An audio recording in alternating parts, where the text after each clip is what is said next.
Hello there my friends, you're listening to Ebird Online and I'm back with another review. So we discover this week that Asuelu's mum's going home, back to Samoa, to oversee the general gene pool mixing. There just aren't enough brother-sister combos at the moment, people are marrying out, so she's going home to crack the whip and make sure order is restored. But before she can go back to Samoa, there's one last meeting with Kalani Asuelu and family. Guys, let's see how it goes. Just before we do, please don't forget to subscribe to my channel, make Ebird a very happy Ebird, press that red subscribe button if you're enjoying my content. And also guys, please don't forget to smash the like button. Right, without further ado, I give you Kalani and Asuelu. So when we first see this couple this week, Kalani's sitting telling us that she thinks Satan is on her doorstep. Yes, that's right, she's not a fan of mum-in-law or sister Tammy. But as we know, this pair of amoral opportunists are coming over to Christmas and there's nothing really that Kalani can do about it. But like Kalani always does, she's sure to make her displeasure widely known. And she told Asuelu, you know how your mum and your sister are, why invite them just before Christmas? Kalani, that's the best time, so you can kick them out in time for Christmas. And I've got to say Kalani, at this time of year, it's very uncharitable of you. When will you consign the past to the past? And what possible alternative does Asuelu have other than seeing his mother before she goes home back to Samoa? Oh, that must be them now. Let's let them in, shall we? Oh God, I'd forgotten how Asuelu's mum looked. The truth be told, she looks like she's overshot her life expectancy by about 40 years. But in she trudges with Tammy and a couple of Tammy's kids. And they walk in and look round, and immediately Tammy the scammer says, how much does this house cost? It must be expensive, it's very big and it's got a really big backyard. Kalani, I apologise, the past should never be consigned to the past. This pair are absolutely unsavable. But as Tammy was walking around, conducting an estate agent-like assessment of the property, what does Asuelu focus on? He focuses on the fact that she didn't say hi to Kalani. That's because they don't like each other. Kalani didn't look at her, she didn't look at Kalani, they're ignoring each other. Kalani's only allowing this pair of clowns into the property because they're your mum and your sister and you have begged for them to come. That's why they haven't spoken to each other, Asuelu. So Tammy and the mum sit down in the lounge and Tammy whispered to her mum, see, it's a very nice house. But Asuelu's mum said, I want you to be a good girl. Please don't get angry and frustrated. Frustrated about freaking what? We all know what. Tammy and her mum are always looking at somebody else's pocket. And so they decide to have lunch and the whole family sits around the table. And so Asuelu said the prayer. 'Twas quite an amusing prayer. He said, I'm glad that my family are safe and here. And thank you, Lord, for giving us the Christmas spirit so we can face everything. And guys, this absolutely cracked me up because without even looking at each other, both of them had their eyes closed. Both Kalani and Kalini were laughing. It was very amusing, Asuelu asking for strength from God to deal with the two demons that sit opposite him. And so they partake in a bit of small talk about Asuelu's mum, and she says when she goes back to Samoa in a couple of months, she's going to start her old job again, which is weaving mats. She tells us she works from 4 AM at sunup to 6 PM straight through at sundown. And I say to Asuelu's mum, if it's more money you want, weave faster. Weave faster, Asuelu's mum. And as if she read my mind,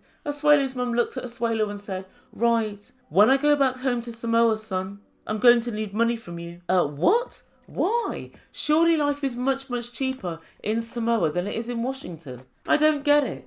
And his mum said all sons should give money to their mother, and I need it when I go back. And then Asuelu said, well, we can give you small amounts of money. And Kalani butted in and said, we would kind of prefer it if we gave you money, that money would be used for you and for your family and not to be given to the church. And Tammy said, listen, when you give money, you don't ask where it's going, you just give money and that is it. And Asuelu said, when we were younger, we didn't used to eat properly and you would give all your money to the church and they would eat very well at the church. And Tammy said, it's none of your business where the money goes. Tammy, I think you'll find it's his money.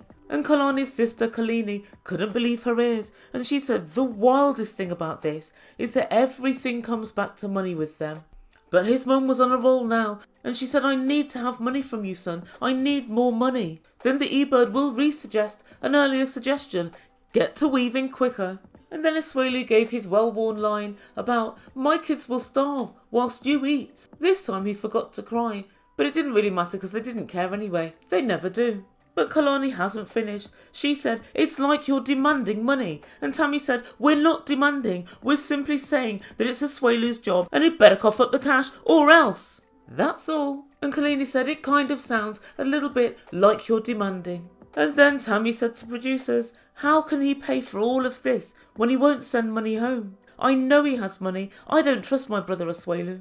And at this point I was expecting Lo to speak up, because really what Lo should have done is to have said, "Asuelu doesn't pay for this house. I pay for it. Asuelu lives here just because he's married to my daughter and we want to look after our grandkids. That's the only reason Asuelu has a big house with a big garden." But as per usual, Lo was as silent as a church mouse. Now I don't for a second think that Lo is scared or worried about either of these two ladies, so I think it must just come down to one of two things. Either it's women's business, maybe men don't get involved in what women are arguing about in that culture, or maybe it's because Asuelu's mum's older than him and maybe he sees her as an elder.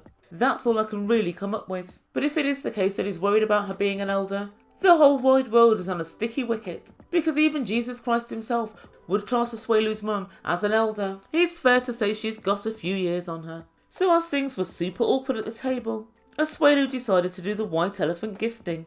So this is ostensibly where people buy really rubbish gifts and give them to each other at Christmas. I think we call it Secret Santa in the UK. And it does make me laugh because it's never ever a secret. If you work in an office, you always know which poverty-stricken fingers have touched the present that's been gifted to you. It's therefore no secret and it's no fun. And so they all sit in the living room and they unwrap the presents and they all have a laugh over them. There's spam, which is some sort of luncheon meat, I think. There's toilet paper, there's fake lottery tickets, and there's also fart spray. When they've finally finished opening all of the presents, Asuelu generously and benevolently gifts all the crappy items to his mum. She wants a grand a month, Asuelu. She doesn't want this load of horse shit. She wants cash money, sheets of folding. She doesn't want some old shit from the back of your cupboard. Honestly, sometimes Asuelu really does rub it in. Not only am I not going to give you any money, but I'm also going to give you dog shit gifts. Oh Lord. But next come the real gifts. And first up it's Kalani. She's opening the gift from Asuelu. It's a pink baby blanket. "Asuelu, haven't we just finished this white elephant gift crap?"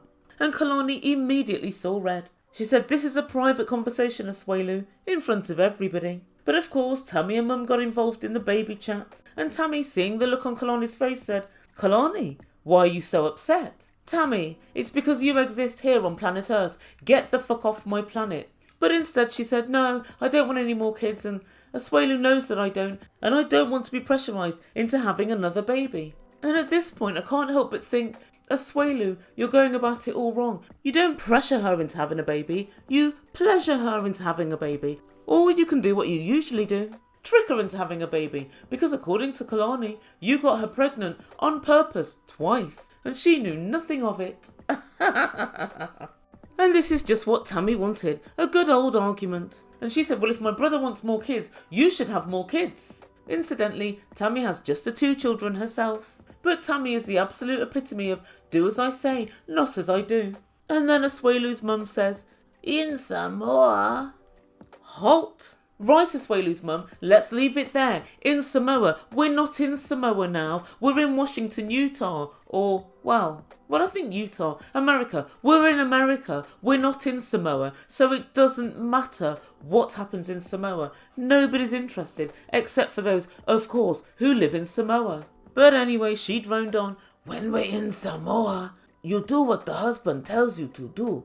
I have 9 kids. "Oh, fantastic. Go and get 1,000 a month off the rest of the 8 kids then. Why are you bothering Asuelu with your demands?" But at this point, Tammy says what she always wants to say. She says, "I think Asuelu should get another wife. In Samoa there are many, many women who will do exactly what you want them to do." Oh, good Lord. Tammy's such an atrocious human being. She really is. Oh, Tammy, do you realise it's pretty unbelievable that Asuelu's managed to find one person on planet Earth that wanted to marry him? The chances of him finding 2 are pretty much the same as you getting a grand a month from Kalani. Nil. But Asuelu never ever tries to tackle her properly. He rarely says anything to her. And all Asuelu said is, "You want me to get another woman?" Mind you, I suppose what do you say when someone's so bloody unreasonable? If I were there, what would I say to Tammy? I suppose something along the lines of, toilet paper in the second stall, please. Tammy, you're ridiculous. And everybody knows it. So once again, it was left to Kalani to pipe up. And I think Kalani and Kalani have actually got a pact where when she wants to rip into the mother-in-law or Tammy, Kalani says it for her. So it can't really be blamed on Kalani at a later date. And right before Kalani said anything, she was smiling at them and rubbing her fingers together. In quite a sinister fashion, I must say, it did amuse me. If Mike Myers ever makes another Austin Powers movie, she should definitely be cast as a baddie. She's literally been waiting to get these two in her crosshairs all year. 4 more sleeps to pop off, 3 more sleeps to pop off, 2 more sleeps to pop off. She just can't wait to kick off with them. And Kalani said very deliberately, it's her body and therefore her decision. And Tammy said, don't talk to my mum like that. Why are you even talking? It's got nothing to do with you. And Kalani said, I'm talking for exactly the same reason that you are talking. And Tammy just screamed at Asuelu, find another woman, find another woman. And Asuelu said, Tammy, you said you'd behave. That's why I brought you here, but you're not behaving. And his mum said, if you don't agree with me, then shut up. We are trying to help you, son. We are trying to help you. Mum, just a word for the wise. None of this is helping. None of this is helping at all. And she kept screaming, if you don't agree with me, then just shut up. And Tammy was saying, yeah, you better listen to Mama. And Kalani said, right, we're done yelling. What you're not going to do is disrespect Asuelu in his own home. And his mum said, it's my son. And Kalani said, well, it's my family now too. What? Fair enough, Kalani. Seems like a bit of a change of tack. But I guess she thinks if anyone's going to disrespect him, it's going to be her. Form an orderly queue to disrespect Asuelu. Don't just think you can come round here and disrespect him willy-nilly. It's me that doles out the disrespect around here, said Kalani. And if someone wants to bad Asuelu up, it's going to be me. And guys, I was pretty surprised that all of a sudden Kalani has got Asuelu's back. But Asuelu, as he so often does, he was mute during a lot of this conversation, but he suddenly leapt into action and he literally rugby tackled his sister and his mum out of the door. He bundled them and ejected them from the house. And as they were being politely escorted out, his mum was screaming and shouting by this point, saying, get away from us! We don't like you anymore! Don't touch us! Oh no, it seems that Asuelu's mum has forgotten her white elephant presents. What will she do without them? And that's where we leave things for this week. And so what does the Ebird make to all of this? Well, I think it's really unfortunate for Asuelu, and I think he knew who they were before he invited them. But he was giving them sort of one last chance, and I think they've pretty much blown it. It's very, very clear to me that the only reason they wanted to meet up with him was so they could have one last crack at trying to get money out of him before his mum returned to Samoa. I still really don't think that they're deeping the fact that he doesn't have any money, and if he does, he would rather spend it on his family. The second thing that really struck me about this whole thing was the fact that we pretty much know now Lo is never going to butt in and try and resolve these problems. And like I said earlier, it's either because it's women arguing, that's possible, or just much more likely that it's elders. But for some reason, he never seems to really want to get involved. And guys, I'm at a loss as to why this can be. I'd love you to weigh in comments and let me know what you think. Why do you think that Lo is very reticent to get involved in all the mix-up? He doesn't even seem to want to clarify, yes, this is my home, or no, Asuelu doesn't have enough money. He doesn't even want to clarify, much less argue. But what I really wanted to talk about was Asuelu's mum and her sense of entitlement to the money. Now, I understand that kids pay for their mums in loads of different cultures across the globe, and I have absolutely no problem with that, but she doesn't want a reasonable amount. Now, if she were to ask for maybe $100 or $150 a month, I think that would be doable. But because she's asking for $1,000, she may well end up not getting anything at all. Her greed seems to be her own worst enemy. But I think there's quite an interesting reason behind this. I think that she's got several kids in the United States. And when she goes back to Samoa, people are going to say, well, your kids must be doing well. They must have money. And I think the church expects money from her. I think there are other people in Samoa who are going to expect money from her. And she's going to be very ashamed going back and saying, he only gives me $150 a month. I can't give you any, or I can only give you very, very little. and I understand completely Asuelu and Kalani's point. Why are you giving money to these shysters at the church for? They took so much from you, knowing that you had nothing. Surely you can spread the word of the Lord without eating like a king. And Asuelu told us he remembers not eating properly and eating very poor food, and the people at the church having money and eating very well. So he's seen really what's gone on. He doesn't want to be a part of it